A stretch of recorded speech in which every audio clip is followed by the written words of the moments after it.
ለፀጉር የሚስማማ ቅባት እንዲጥፋ ባለፈው ሄር ፖሮሲቲ እንዴት ማወቅ እንደሚቻል በሰራነው ቪዲዮ ብዙ ሰዎች ኮሜንት ላይ ፖሮሲቲውን ካወቀን በኋላ ምን እንጠቀም ብላችሁ በጠየቃችሁት መሰረት መልሱን በዛሬው ቪዲዮ ይዤላችሁ መጥቻለሁ። እስኪ ከሎ ፖሮሲቲ እንጀምር።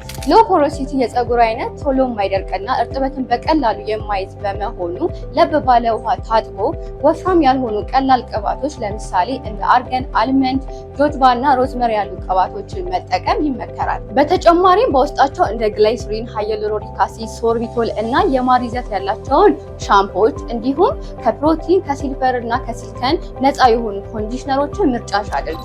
ሃይ ፖሮሲቲ የፀጉር አይነት ደግሞ ቶሎ የሚደርቅና እርጥበትን በፍጥነት የሚቀበል ስለሆነ ከባድና ቶሎ ከፀጉር ላይ የማይለቁ ቅባቶች ለምሳሌ እንደ ኮኮናት፣ ሺያ በተር፣ ካስተር እንዲሁም እንደ ኦሊቭ ኦይል ያሉ ቅባቶች ይስማሙታል። ሚዲየም ሄር ፖሮሲቲ ያላቸው ሰዎች እድለኞች ናቸው። ይህ ሄር ፖሮሲቲ የሁለቱንም የፀጉር አይነቶች ባህሪ የያዘ ስለሆነ የተለያዩ ስታይሎችንና ቀለምን በቀላሉ ይቀበላል።